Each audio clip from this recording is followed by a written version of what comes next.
बाबा साहेब के चरणों में कोटि कोटि नमन करते हुए डायस पे विराजमान सभी हमारे बामसेब के पदाधिकारीगण एवं राष्ट्रीय अध्यक्ष बामसेब और चेयरमैन बेटी माननीय सुरेख चंद सर और सभी अन्य साथी जो बेटी में पदाधिकारी हैं तथा बामसेब में पदाधिकारी हैं और हमारी नारी शक्ति में सभी को जय हिंद जय बुद्धाय के साथ इस कारवा में जो हम आज आए बैठे हैं, ये आप सब लोगों के मन में कई बार ये प्रश्न आता होगा कि भाई ये बार बार जो है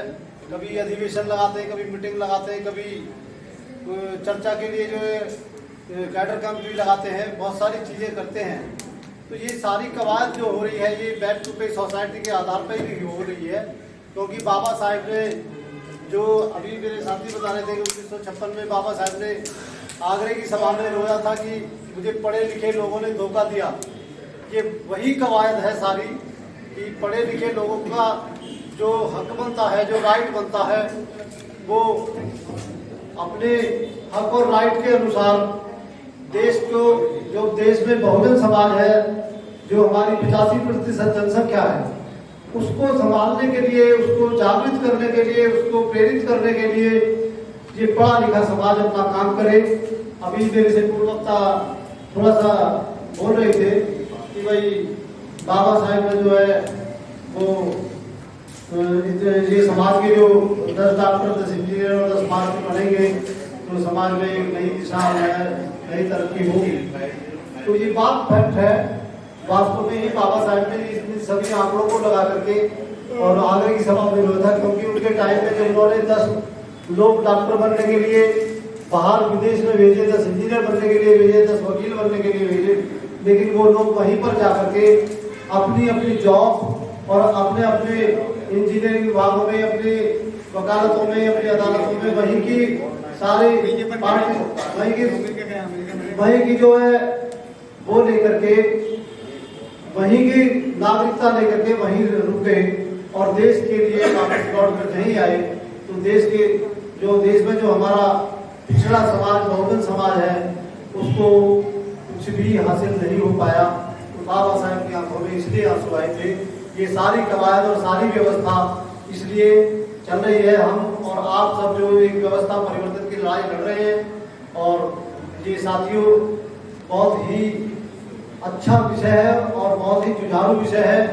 जितना हमें आसान लग रहा है उतना आसान तो नहीं है, क्योंकि जब हम बोल तो कुछ भी लेते हैं, डिसाइड भी कर लेते हैं, लेकिन जब जनता के बीच में, समाज के बीच में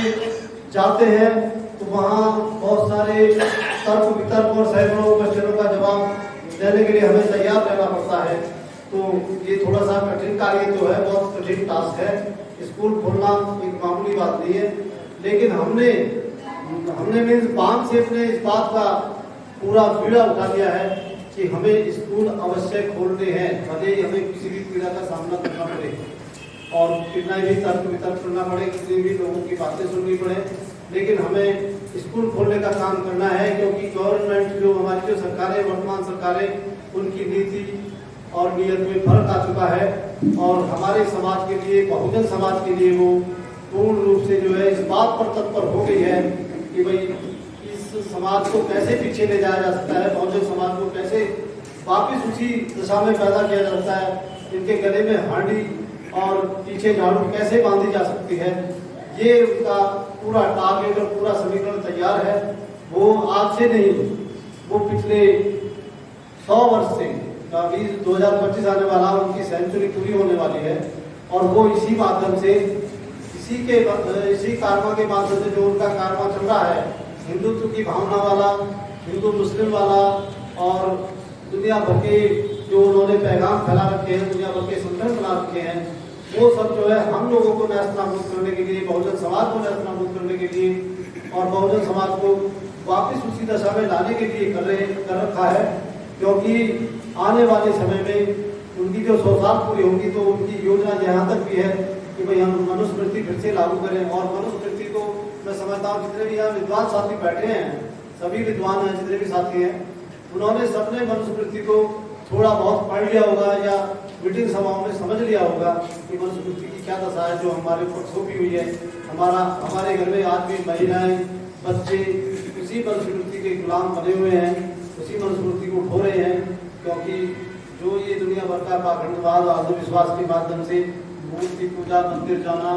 और ये सारे काम करना जो कराते हैं, ये सब जो है ये एक हम लोगों को पीछे ले जाने का मसौदा है और हम लोगों को पीछे धकेलने का मसौदा है। इसलिए हमें सबको अपने घर पर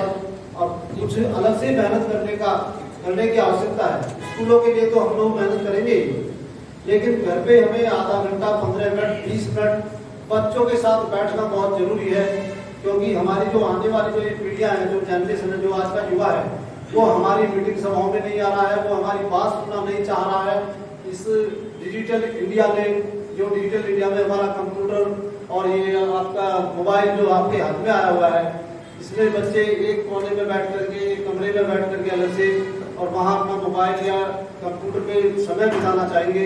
लेकिन हमारे साथ हमारी बात सुनना नहीं चाहेंगे, हमारी विचारधारा सुनना नहीं चाहेंगे। माँ बाप की क्या विचारधारा है, माँ बाप के क्या विचार हैं, माँ बाप हमें कहाँ किस दिशा में ले जाना चाहते हैं, उस चीज़ को उनका समझने का कोई औचित्य नहीं है। तो अब इतनी सभी बातों को देखते हुए और देश की जो अभी दुविधा चल रही है, इन सब दुविधाओं को देखते हुए, जो अलग समस्याओं को देखते हुए बाम से इसी काम पर उतार हुई है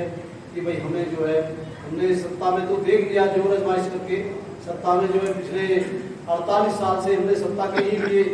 ये एक पौधा लगाया हुआ था, एक वृक्ष लगाया हुआ था, जिस वृक्ष की छाया में सत्ता हमारी इसी हद तक आगे आई, लेकिन फिर दोबारा वो वापस रिटर्न जाने लगी और समाज को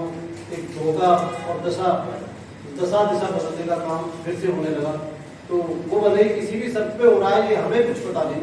ना आपको कुछ पता है ना हमें पता है भाई किस कंडीशन में हो रहा है, क्या हो रहा है, लेकिन समाज पीछे में जा रहा है सत्ता के माध्यम से। हम लोगों के बीच में फूट डाल दी, पार्टियां दुनिया भर की बना दी, दुनिया भर का जो है उन्होंने वो कारवा इस तरह का फैला दिया कि ये लोग जो आगे ना रह सके, क्योंकि सत्ता, बाबा साहब ने कहा था कि सत्ता की चाबी जो है एक ऐसी चाबी है कि जो हमारे सभी तालों को खोल सकती है, लेकिन वो ताले खुलेंगे कैसे, क्योंकि सत्ता को तो उन्होंने नष्ट करने का काम शुरू कर दिया, फूट डालने का काम शुरू कर दिया। हमारे ही संगठनों को जो है संगठन वालों ने जो है अलग से जो है पार्टियां बना, पता नहीं उन लोगों को कहाँ से आगा जाकर के हमें संगठन ना चला करके या बाम सिंह को आगे पैरेलल ना दौड़ा करके और हम पार्टियां बना लें, अपनी मूछों की लड़ाई लड़ लें, हम अब खुद प्रधान बन जाए, ऐसे थोड़ी होता है। तुम जब एक संगठन के माध्यम से शुरू हुए तो संगठन ही चलाओ, संगठन में ही रहो, पार्टियां बनाने की आवश्यकता क्या पड़ी है, पार्टी तो एक बन की उसको सींचो, उसमें कोई काम नहीं कर रहे हैं ढंग से, कोई कार्यकर्ता ठीक नहीं है या कोई हमारा लीडर ठीक नहीं है, लीडरशिप कमजोर कर रहा है, तो उसको पकड़ो ना, उसको कहो कि भाई ये लीडरशिप कमजोर क्योंकि ज्यादा।